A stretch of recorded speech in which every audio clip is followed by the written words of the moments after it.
Hi.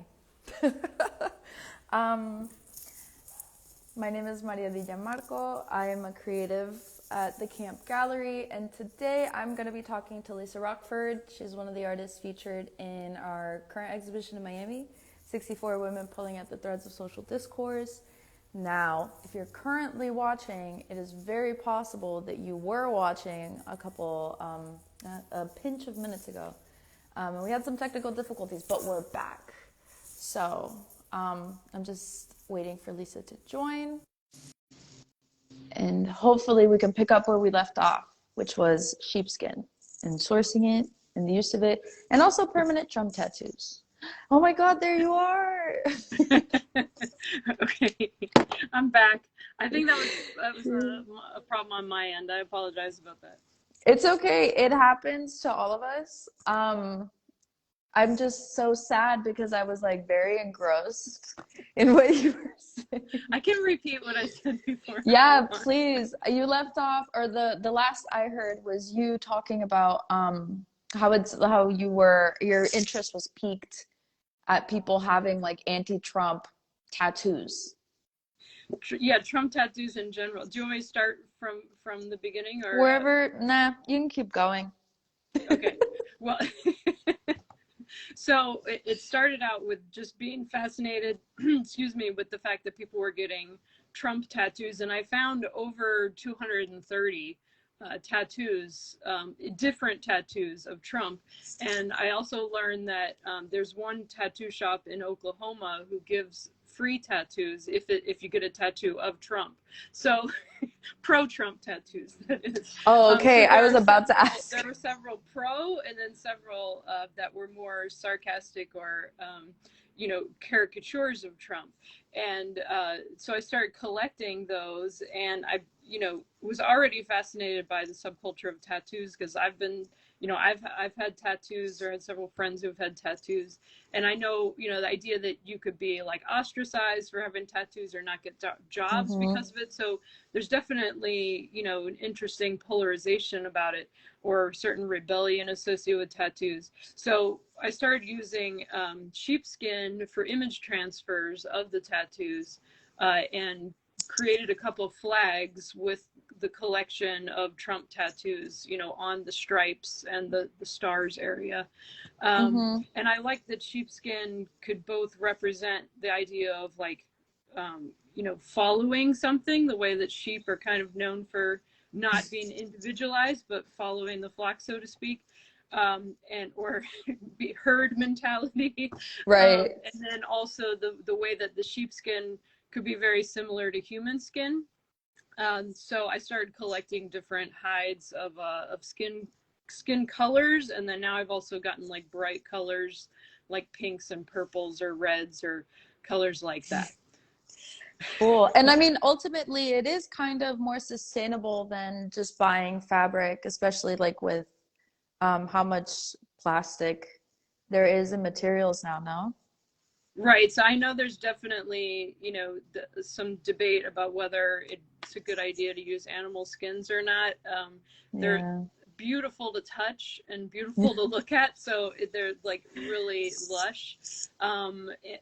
So I do consider the idea of getting some vinyls, but like you're saying, it's actually, more Mm-hmm. environmentally, harmful in the creation of those products. So anyway, so it's really different that the piece I made for this quilt show, the Camp Gallery, the pieces I've been making before this point were more critical of some of the, themes of the tattoos, like the Trump tattoos. And then I've also been doing a quilt on like Disney princesses tattoos, but the one That's so for, and cool. we can talk more about that, but the Yeah. one for the Camp Gallery are BLM, or Black Lives or Black Power tattoos. And Mm-hmm. so I thought I'd make a more positive quilt, taking advantage of the call for entry for this, because I usually do large quilts, and this was, the opportunity to make a small quilt. And there's not quite as many tattoos for Black Lives Matter. Right. Because it's new, it's like there's not quite as many people that have the tattoos. So I was combining that with Black Power tattoos, and then the target design in the middle was part of the impetus because I've been collecting these patriotic diamond drill kits. Really? They have all these kind of prefabricated patriotic kits, and several of them have kind of weird images. But this one almost looked like a target and a flower combined to me. And then the Yeah. background was originally supposed to be white, like around the flower shape, and I changed it to different, brown and tan skin tones to kind of match Oh. the colors of the sheepskin that I use. Um, so Cool. I anyway, the had no images are idea. transfers. Yeah. And what is that process like? Of the transfers. Mm-hmm. So I use like laser jet color photocopies, and then you put acrylic medium, you brush it on, and you put the ink side to the fabric, and use like a credit card or something to swipe the extra to like make it have a really tight seal, and then you have to let it dry overnight, and then you put water on it and rub off all the paper so that only the ink is like glued to the fabric. So I first tested that on leather. I had no idea it would work on leather because I've only seen people do it on like wood or Right. paper, canvas, something like that. But it has to be a really smooth surface. So it has to be the really smooth types of leather, like cow skin has not been working as well for me. So No. as like lambskin, they make really nice and smooth, Yeah. like baby skin. Yeah, I was about to say, well, it's like baby skin. And this Oh quilt God. also has laser engravings on it, which is the first time I tried that. So I took images of a bullet entry wounds, and then Mm-hmm. photoshopped them to just be like a black image of it, and then etched those onto the leather as well, combined with the tattoos. So I was Wow. really just thinking about the kind of like some of the darker aspects of like what it Mm-hmm. is like for people of color feeling targeted, or being around violent surroundings, or being targeted, whether it's by police or just um, right, like being behind the scope, so to speak. Mm-hmm. Yeah, I what I really appreciate about your piece is one, the sheepskin, because most of the pieces in the show are um the fabric that we're used to. We're not really used to sheepskin as much anymore. Or vinyl. Some artists have used like felt or trash bags or clothes, even just to put it simply. But that's something that's quite unique about your piece amongst the 99 other ones in this show. But the like intermingling of this, I don't remember what you called it. Can you please remind me? They're yeah, they're called diamond drill. It's like a Diamond diamond drills. painting or diamond Yeah. drill painting. I think it basically started from Chinese products, for the Ah. American market, and they're basically like a giant sheet of like really sticky paper, and you apply Mm-hmm. the beads to it one by one. So it looks kind of beaded from far away, but you look close up and they're actually like these, they have flat backs, and you stick them. It's like paint by number with beads. Yeah. I And kept so, wanting to call it beads. yeah, you can call them beads. It's fine. Uh, Diamond doesn't fit either. That's why I think it might be like a Chinese to English translation, like that they're gemstones or something like that. But anyway, Possibly. But yeah, I think it's quite unique because you're at the end of the day bringing together these two techniques that are actually quite, popular and just throughout the history of textile work, especially in the United States, because we don't just bead the way we would. When I was a kid, they sold these paint my numbers things, but they were like little plastic panels, I've like done them. mimicking Yeah. stained glass. Yeah. And so it's not just something like that. But it's quite intentional. Like I would have never guessed that you did this yourself. If anything, I thought that it was also just like a contributing to the assemblage quality of your piece. Yeah, I'm So really I interested in using things the way they weren't intentionally meant to be used originally. And I really enjoy that about a lot of artists working in fiber today as well. Like I was worried putting this piece in, knowing it was going to be part of a collective, that it would kind of stick out like a sore thumb because of the materials, but it yeah, isn't, because there's so many people in the show who are using non-traditional materials. Like you're saying, maybe not sheepskin, but other types of right. materials, being incredibly creative with it. So I took more photos at this show than I've taken of like any other show I've been to, because I just was really enjoying looking at all the different textures that people came up with and the Hmm. ways they approached doing sewing and fibers. So it is fascinating.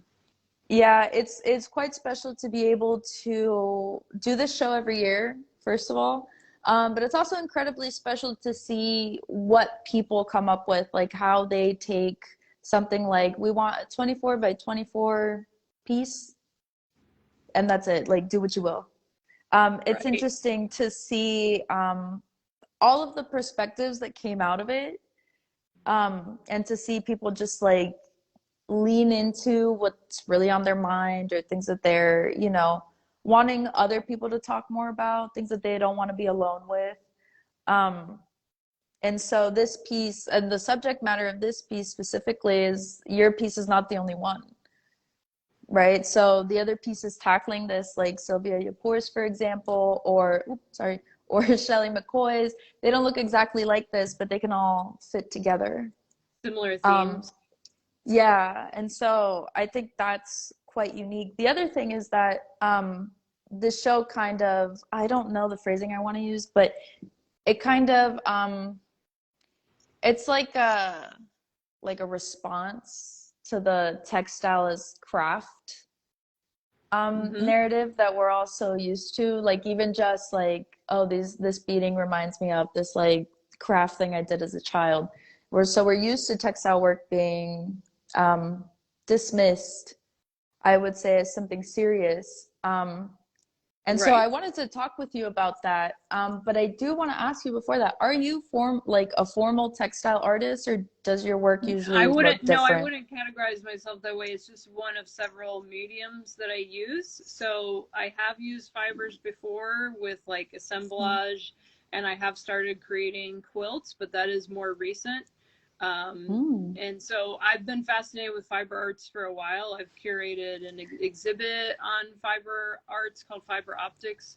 And I had like, I think 50 or so different artists in that show doing a variety of techniques. And part of the goal of that exhibit was curating artists who are reinventing craft and reinventing fiber arts processes. So this show was really freeing because it was so open to the way you approach the idea of a quilt. Um, Yeah, and if some of these pieces were submitted to like a traditional quilting show, a lot of them, the people might be critical and say, oh, that's not a traditional technique, so we're not going to right. accept. But this is really a really fresh approach to seeing quilting because of so many ways that people are approaching it. Mm.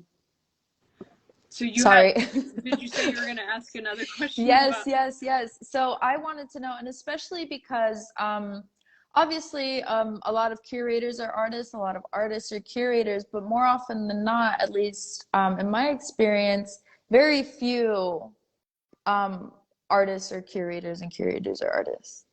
Um, I'm lucky to work in this environment where like our founder is both. And so, from both an artistic perspective and a curatorial perspective, how do you, I guess, what role do you think that fiber art plays in the larger landscape of contemporary art? Oh, right. Yeah. So as far as it being dismissed often, I think it's really interesting because I actually do tours at Art Basel, and I've been seeing fiber arts come back in the convention center, fair. I've been seeing several fiber arts really introduced to galleries in the last few years, where it's, being sold again as like a serious art, Mm-hmm. as a collectible medium. And, before that, I think we'd often been heard about fibers being dismissed as like, well, historically being dismissed as women's work, right? Yeah. As something that women did at home, to make their, baby slippers or whatnot, and Yeah. dismissed because it was associated with women and not an actual career. But that, of course, we know was because women weren't allowed to have careers for a Right. long part of history. So it often was dismissed by men who were in power, right, in the art Yeah. institutions. But also, I think some people fear that fibers will not like last as long, or they'll get dirty easier or something, so they didn't want to collect them, as a material. But I think that, most collectors now realize, like, they're buying, doesn't matter what the material is, they can preserve it, and they're more open to that. But I am encouraged to see more and more every year, at major art fairs and museums. So I don't think that's as much of an issue now. I think most major museums and things do respect it as much as any other medium. So I think fiber arts was one of several mediums that were not considered, traditional art Right. materials, and they are now. Because of course painting was like the thing for so long that Yeah. And it kind that of now, still is. yeah, it was like the most popular collectible medium, right? But I think that just had to do with, like, what's gonna match people's couch easier or whatever. So or what's gonna be easier to hang on the wall. But no, Yeah. I'm just joking. I I mean, do paint painting also myself, so yeah. degrades. Paint does degrade. I think most things, Exactly. except maybe Yeah. like marble, maybe Right. degrade. No, but Wow. I think a big part of it was that historically is associated with like women's work, and I think it's really empowering that now there are several women artists like doing fiber arts intentionally to like give it a new association, as part of an artist's career, and use it subversively, Yes. starting with like the pussy hats, with the Women's Yeah. March, and then but also, many women making flags, making all different types of fibers approaches, and combining it with painting and other mediums as well. So Yeah, and anyway. even as far as like if we consider like couture, like fashion, couture isn't even meant to be like worn out in the street unless you're like Celine Dion, obviously.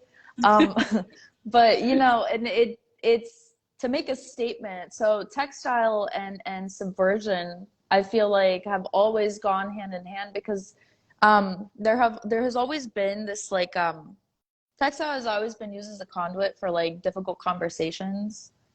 So like for example, in Chile, I don't remember what this movement is called, but in Chile, excuse me, during during the Pinochet regime in I think the 80s, there was a big social movement, and people would meet up in churches to create a specific kind of textile work, similar to like sewing circles of eras past. And so to me, like textile, it's perfect for subversion because it's cozy. Like again, like the little pink pussy hats, like oh they're so cute, look they're pink.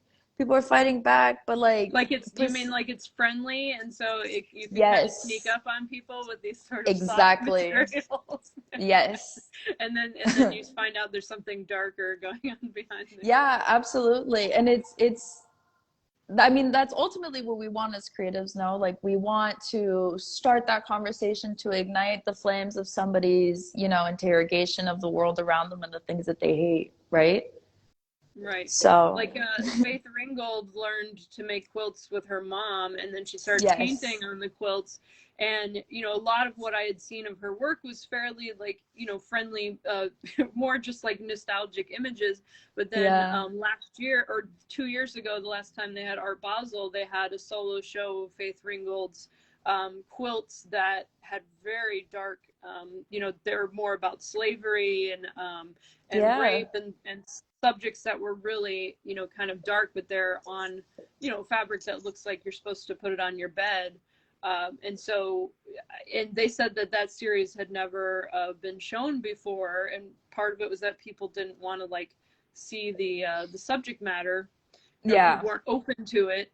Right. So but fortunately, more galleries are pushing to show more diverse perspectives, and to talk about even darker subjects. Yeah. Instead of just worry about what's collectible.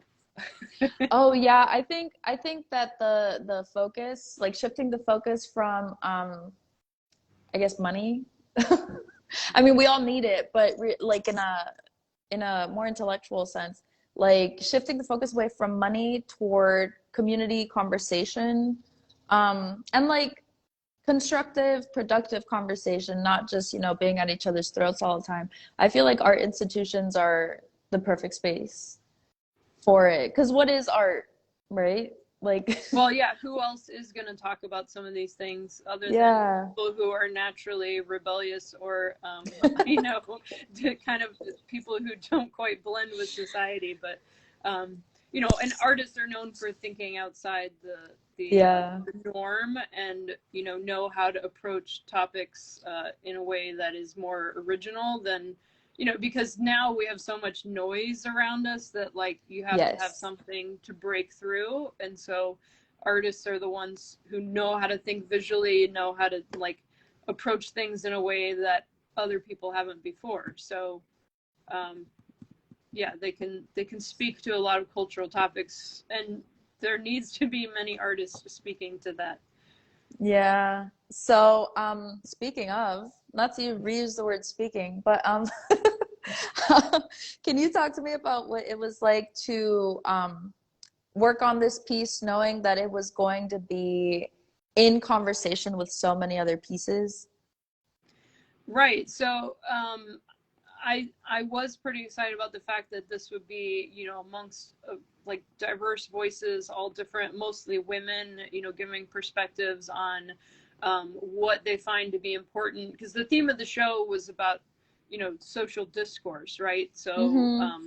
that's pretty broad still, though, as far as like how Yes. many topics that could cover. So I just was already fascinated by some of the different things happening in politics, and so I hadn't done a piece yet specific to the movement of Black Lives Matter. That was something that I was felt would be a really good piece to do. A piece talking about what's happening in the current Mm-hmm. cultural climate. But I like I said, I was really excited to see so many different topics and approaches and so many different materials. Um, I was interested as several people created like portraits of historical people, even, Yeah. and referencing how some of those different things some of those people have affected why we're at where we're at now. Why we have freedoms. Um, why we have a more diverse art institutions. Um, Yeah. so I wasn't necessarily worrying about making it like stand out or anything like that. I was just Mm-hmm. thinking about it as being, its own individual piece, but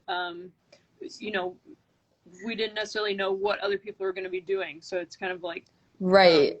I was just thinking about it as being like one voice among several. So, but I really like the idea that these are all joining like one large quilt. Like you said, Mm-hmm. several people have worked together in quilt circles, and like they're each working on a different quilt square, and like crazy quilts where you have so many different pieces that Such as this they one. call it a crazy. It doesn't really look crazy, but just the idea that it has so many different pieces put together.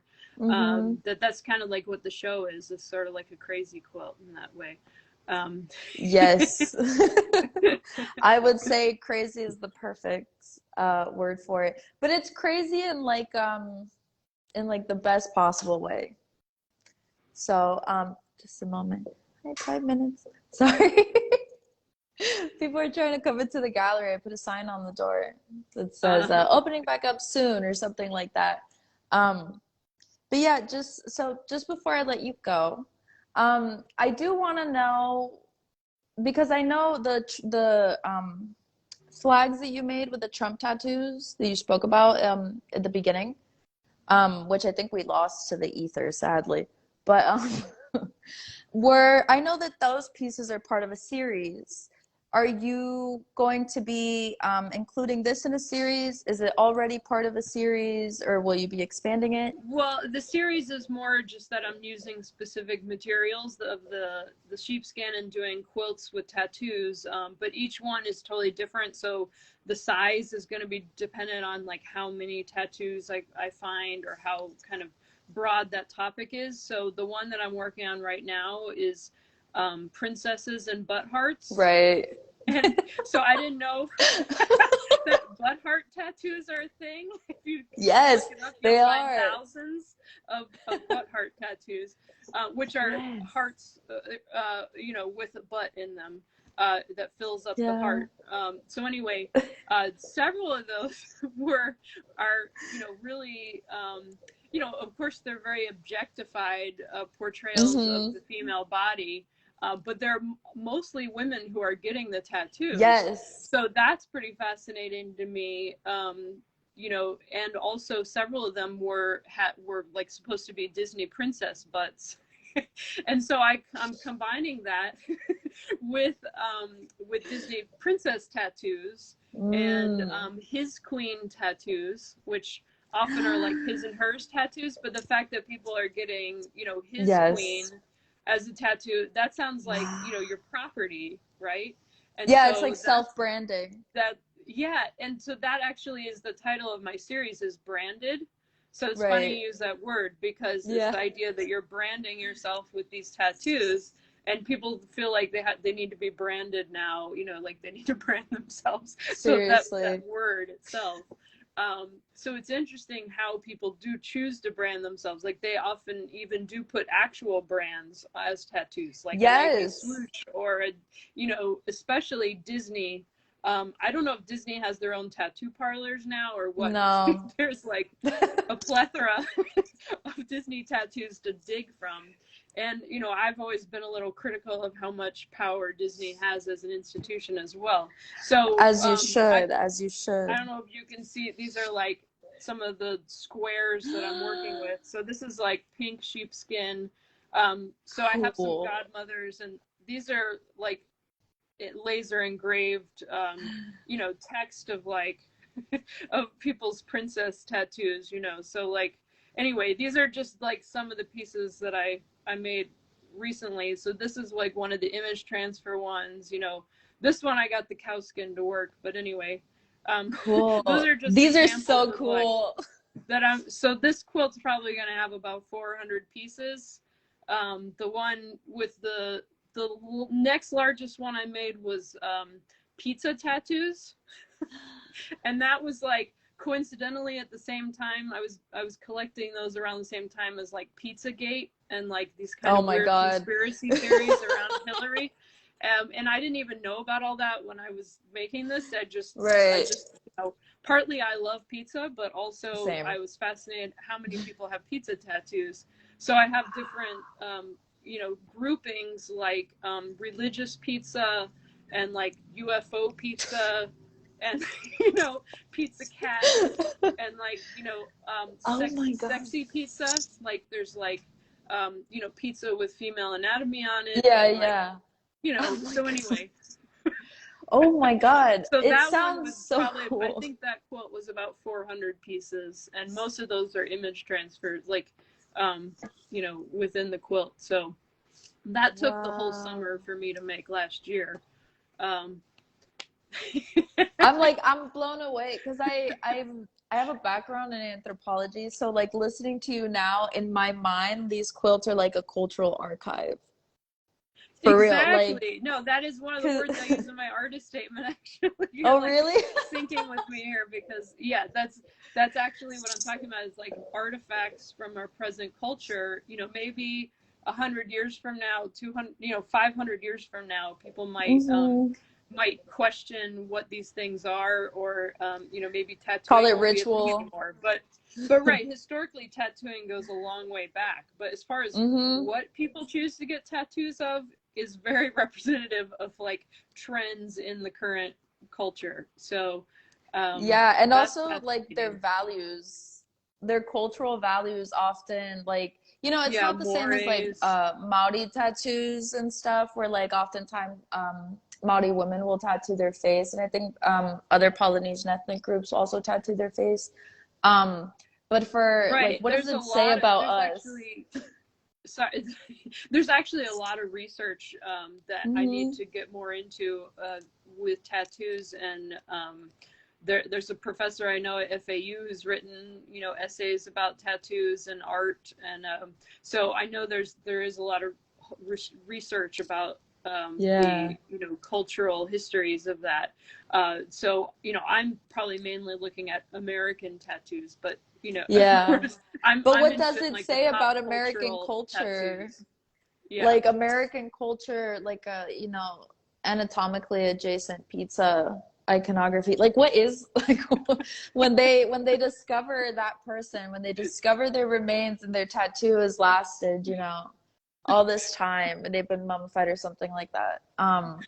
Like what are archaeologists in, you know, 3000 if the earth still exists? What are they gonna think? They're gonna Yeah, be it'd like, probably wow, mainly be this, like, it'd probably be more like data archaeologists, right? Like image archives yes. of like people, because I'm mainly finding these tattoos from people posting them on the internet. So Yeah. I mean, there might be hundreds more Trump tattoos or other you know, pizza tattoos, Yes. princess tattoos, that, but I'm just going from people who have publicly shared those images, and taking screenshots of that. So, and searching hashtags mostly. So it's people who have publicly like want people to Hmm. know about those tattoos. But there's other people who keep them private. Like I've mainly only gotten tattooed in places where I feel like I can cover it up if I need to, you know. And that Same. was mainly because when I was getting tattoos, it was more, you know, controversial that there I couldn't get certain jobs because of it. So I wanted to be in Yeah. a place where it could be covered. But yeah, So it's a little wild. different now. There's, you know, it's a lot more common, and Face you know, tattoos. It's like right here. everyone from homemakers to you know, teenagers are getting tattoos. So Yes. And like the stick and pokes are back. Like prison style tattoos are like everyone can do them. Everyone knows someone. Um, it's so wild. But I do love that you present like at these and your works are presenting us with one kind of like a reflection of how we treat tattoos, that they have to say something, or that they do say something anyway, regardless of the intention behind why somebody got them.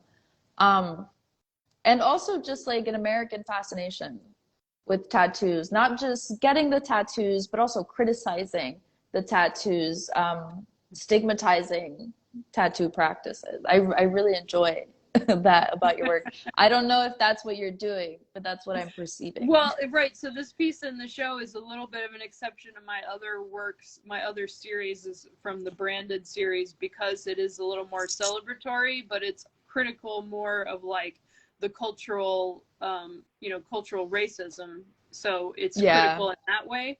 That I'm adding, you know, the bullet holes, and there's shotgun shells that are like buttons on the quilt also. Um, Mm-hmm. so it is critical in that way, but as far as the tattoos, I'm not collecting tattoos because of a critique of what the tattoos are. In that case, so the Right. BLM or the Black Power tattoos, those are more celebratory, but most of the other Mm-hmm. quilts I'm doing are more of a fascination or sometimes critique of what people choose to get tattooed, because I've always been also interested in, you know, how many, like I said, brands are being tattooed, or it, you know, because it's free Yeah. advertising, right? Especially Yes. um you know, somehow Disney has gotten that really definitely has a corner on that market of like free advertising through tattoos. So Oh yeah. anyway, but it's also really interesting how these tattoos are both kind of like, you know, a lot of people are getting the same kind of tattoos, but every one of them is a little different and unique. And so Yeah. it's like individuality combined with this kind of like joining the crowd. So these are tattoos of like, that a lot of people are getting, or I'm mainly collecting ones where I see a lot of that same kind of tattoo as like a trend. And so because I think of that as like, as like as a collective of people interested in that topic. But then at the same time, they're artistic, they have art behind them. So that also makes me interested, and they've been designed and individualized. So there's this sort of contrast. Yeah. And then, I mean, it circles back to, the sheepskin, the cow skin, the printing or the engraving even. I love my job. I love being presented with that cohesion, where we can tease these things apart. And at the end of the day, it's like, yeah, we tease them apart, but like, we've been knew that, like, we were aware. So I have one last question for you, and it's, do you have any dream projects that you feel comfortable sharing, obviously? Because some people are like, I don't want to say. I mainly want to keep doing this series. I kind of wish I had like a couple assistants helping me, because I've got like more ideas than I can create possibly with the time. And I do spend like half my time curating and teaching as well. So, but as far as art projects, I do want to keep in this series of like, because I have a whole bunch of ideas of other tattoo quilts I want to do.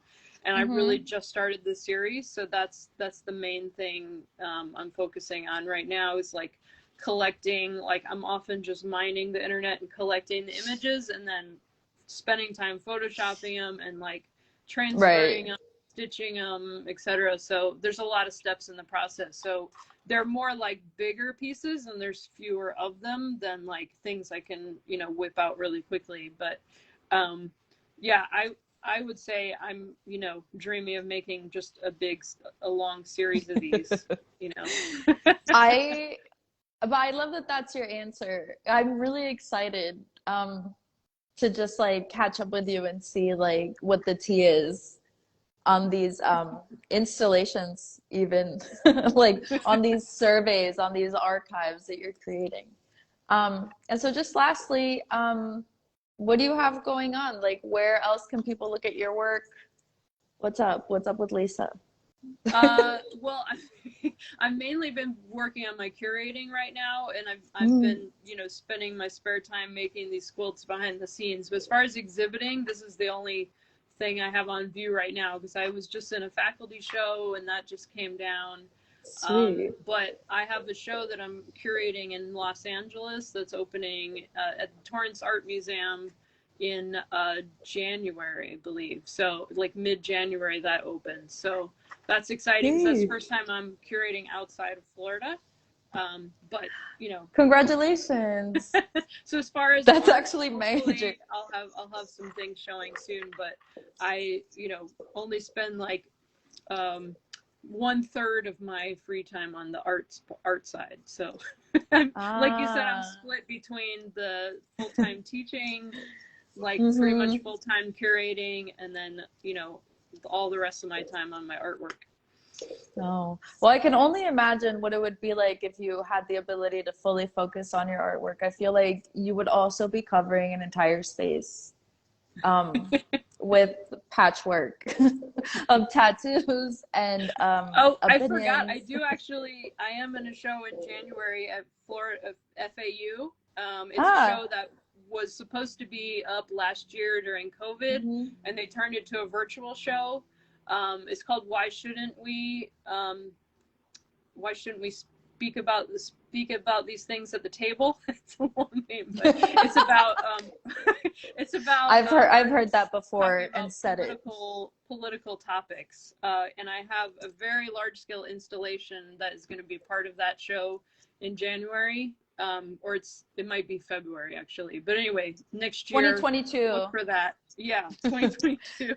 Absolutely. So follow FAU's shows, and their Schmidt Gallery and And you'll see also that Lisa coming up. Rockford. Follow Lisa Rockford. Yes, God, well, Lisa thank Rockford you. Art is my Instagram. Yeah.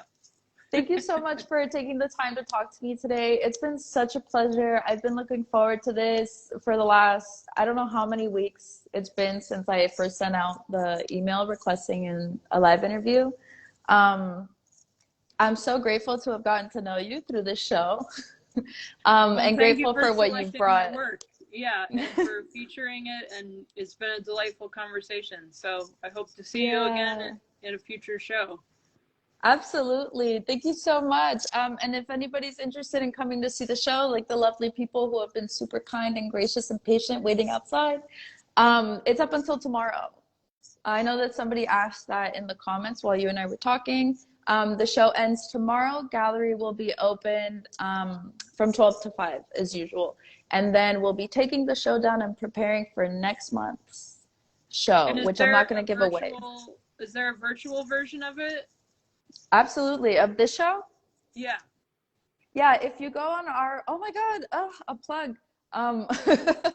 If you go on our website, thecampgallery.com, you can view a viewing room created specifically for this show, featuring everybody's pieces and the statements that have been written about the show.